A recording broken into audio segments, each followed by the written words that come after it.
Doctor और truck driver के साथ बनी सत्य घटना। महाराष्ट्र के अहमदनगर से पुणे की ओर जाने वाली लंबी सड़क उस दिन धुंध से ढकी थी। सुबह के 5 बजे थे और पहाड़ों के बीच से आती ठंडी हवा रास्ते को और रहस्यमय बना रही थी। सड़क के एक मोड़ पर एक पुराना नीला ट्रक धीरे धीरे चढ़ाई चढ़ रहा था। ट्रक चलाने वाला व्यक्ति राजू शिंदे, उम्र लगभग 38 साल। चेहरे पर थकान, आंखों में संघर्ष और दिल में अपनी बीमार बेटी का इलाज करवाने की चिंता। राजू रात भर गन्ने की खेप भरकर निकला था। उसकी बेटी पूनम को दिल की समस्या थी और पुणे के सरकारी अस्पताल में आज ही उसकी जांच होनी थी। राजू ने ट्रक की स्टीयरिंग कसकर पकड़ते हुए खुद से कहा, आप बस समय पर पहुंच जाओ। डॉक्टर ने कहा है देर नहीं करनी। उधर दूसरी तरफ उसी रास्ते से एक सफेद स्कॉर्पियो तेजी से चलती जा रही थी। गाड़ी में बैठा था डॉक्टर समीर देशमुख, पुणे के जाने माने हृदय विशेषज्ञ, अपनी ड्यूटी के प्रति बेहद ईमानदार और जीवन के प्रति उतने ही संवेदनशील। आज सुबह भी वह अस्पताल जा रहे थे, जहाँ एक बुजुर्ग मरीज की हालत रात भर खराब बनी हुई थी। समीर के हाथ में मोबाइल था, जिसमें नाइट ड्यूटी डॉक्टर का वॉइस मैसेज था। सर, मरीज का दिल सिर्फ 20% काम कर रहा है, आपको जल्दी पहुंचने का अनुरोध है। समीर ने गाड़ी की स्पीड थोड़ी बढ़ाई। बाहर हल्की बारिश शुरू हो चुकी थी। सड़क फिसलन भरी हो रही थी, लेकिन किसी की जिंदगी की कसम उन्हें रोकना नहीं था। उसी मोड़ पर जहां कुछ मिनट पहले ट्रक गुजर चुका था, अब घना कोहरा जमा हो चुका था। राजू ने धीरे से ब्रेक लगाया। यदि कोहरा ऐसे ही बढ़ता रहा तो दुर्घटना हो सकती है। उसने ट्रक की स्पीड कम कर दी। डॉक्टर समीर उसी तरफ तेजी से बढ़ रहे थे। उनकी नजरें लगातार घड़ी पर थी। कुछ भी हो जाए, मुझे समय पर पहुंचना है। लेकिन जिंदगी के मोड़ कभी किसी को पहले से नहीं बताए जाते। अचानक एक बड़ा गड्ढा रास्ते में आया। राजू ने ट्रक मोड़ा, पर सड़क फिसल रही थी। ट्रक बेकाबू होकर बाईं तरफ झुकने लगा। बैठा हुआ राजू चिल्लाया, ओह भगवान! एक जोरदार धमाका हुआ। ट्रक सड़क से नीचे एक गहरी खाई में गिर गया। धातु टूटने की आवाजें पहाड़ों में गूंज उठी। ट्रक 2 बार पलटा और एक बड़े पत्थर से टकरा कर रुक गया। राजू का सिर स्टीयरिंग से लग चुका था। उसके हाथ में चोट, शरीर में खून के निशान, लेकिन होश अभी बाकी था। वह दर्द में कहराते हुए बोला, हे देवा, मुझे नहीं मरना है। मेरी पूनम। उधर सड़क पर सफेद स्कॉर्पियो तेजी से आ रही थी। समीर को रास्ते में गड्ढे की जानकारी नहीं थी। उनकी कार जैसे ही मोड़ पर पहुंची, उन्होंने दूर से खाई में गिरे ट्रक को देखा। समीर ने कार ब्रेक पर पूरी ताकत से दबाया। गाड़ी फिसलती हुई सड़क के किनारे रोकते रोकते बची। समीर बाहर कूद कर चिल्लाए, कोई है नीचे? हेलो, सुन सकते हो? खाई से नीचे से धीमी आवाज आई, बसाओ, कोई है क्या?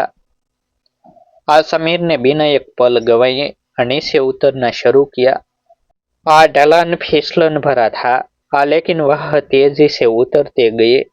पत्थरों पर फिसलते हुए, हाथों में मिट्टी चिपकते हुए, पर वह रुके नहीं। उन्होंने ट्रक का टूटा हुआ दरवाजा देखा। अंदर राजू खून से भीगा पड़ा था। समीर ने चिल्लाकर पूछा, भाई, होश में हो क्या? राजू ने धीरे से आंखें खोली। मेरी बेटी, पुणे जाना है, मैं मर नहीं सकता। समीर ने तुरंत अपनी मेडिकल किट निकाली। उसने राजू की नाड़ी झांसी। धीमी थी, लेकिन चल रही थी। घुटने के पास गहरी चोट थी। सिर से खून बह रहा था। समीर ने तुरंत पट्टी बांधी, खून रोकने की कोशिश की। राजू दर्द से चिल्लाया, डॉक्टर साहब, मैं मर जाऊंगा क्या?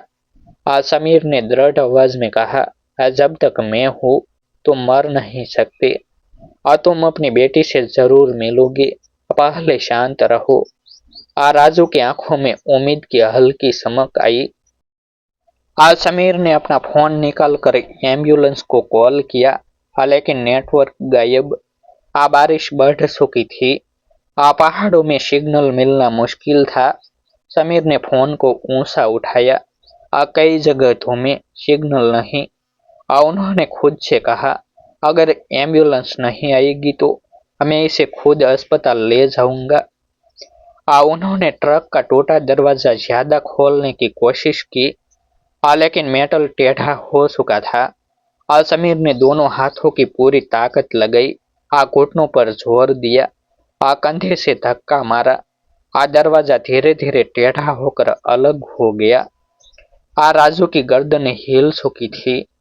उसे खास संभाल कर निकालना था। समीर ने उसके सिर को सीधा पकड़कर नीचे रखा। धीरे, बिल्कुल धीरे, सांस लेते रहो। राजू दर्द से चिल्लाता रहा, लेकिन समीर उसे छोड़ नहीं सकते थे। किसी तरह राजू को बाहर निकाला। बारिश अब तेज हो चुकी थी। रास्ता सीखना हो चुका था। राजू को उठाकर खाई के ऊपर लाना आसान नहीं था। समीर बार बार फिसल रहे थे। राजू बार बार बेहोश हो रहा था। लेकिन समीर अपने कदम नहीं रोक रहे थे। उन्होंने राजू को पीठ पर उठाया। भार भारी था, पर इंसानियत हमेशा ताकत देती है। समीर ने आधी खाई पार कर ली थी, लेकिन तभी उनका पैर फिसला और वे दोनों नीचे की ओर लुढ़कते चले गए। राजू बेहोशी में चला गया। समीर की कोहली चोटिल हो गई, हाथों से खून निकलने लगा। लेकिन उन्होंने खुद को संभाला और फिर राजू को उठाया। उठ रे, तो हार नहीं सकता। तेरी बेटी तेरा इंतजार कर रही है। आखिरकार वह ऊपर सड़क तक पहुंच गए। समीर थक चुके थे। सांसें तेज थी, कपड़े मिट्टी में सने थे। लेकिन आज किसी की जान दांव पर थी। उन्होंने राजू को गाड़ी की पिछली सीट पर लिटाया। जैसे ही गाड़ी स्टार्ट करने लगे, तभी राजू ने धीरे से आंख खोली। सूखे होठों से शब्द निकले, डॉक्टर, मुझे छोड़कर मत जाओ। समीर ने उसका हाथ पकड़कर कहा, तुम्हें बचाने के लिए ही तो आया हूँ भाई, अब चुपचाप लेटे रहो। समीर ने गाड़ी को तेज गति से दौड़ा दिया। पहाड़ों से उतरते हुए कार यूं लग रही थी जैसे किसी मिशन पर हो। रास्ते में बार बार राजू की सांसें रुक सी जाती। समीर एक हाथ से गाड़ी चलाते और दूसरे हाथ से उसकी नाड़ी चेक करते। राजू, आंखें मत बंद करना, देखो मैं हूँ यहाँ। कार हॉर्न बजाते हुए वह गांवों से गुजरे। लोग रास्ता छोड़ते जाते। कुछ लोग गाड़ी के पीछे दौड़ते। अरे, ये तो डॉक्टर साहब है। समीर को केवल एक मंजिल दिख रही थी, अस्पताल का इमरजेंसी गेट। आखिरकार 20 किलोमीटर की उस कठिन दौड़ के बाद समीर कार लेकर अस्पताल पहुंचे। उन्होंने दरवाजा खोला। नर्स से भाग कर आई। राजू को स्ट्रेचर पर रखकर अंदर ले जाया गया। समीर खुद खून, मिट्टी और चोटों से भरे थे।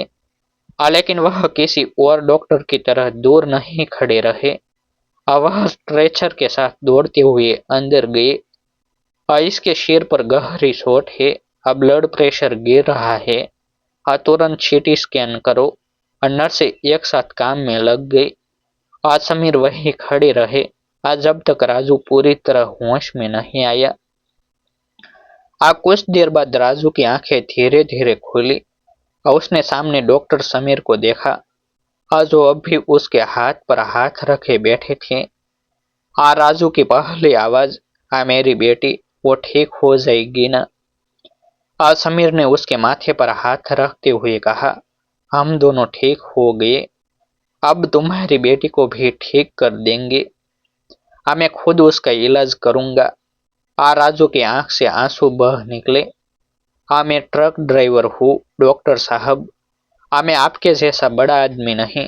आप क्यों मेरी मदद कर रहे हो? हाँ समीर मुस्कुराए। हाँ क्योंकि सड़क पर तुम ट्रक लेकर जा चलते हो और मैं जान बचाने के लिए दौड़ पड़ता हूँ। हाँ लेकिन दोनों का दर्द एक ही है।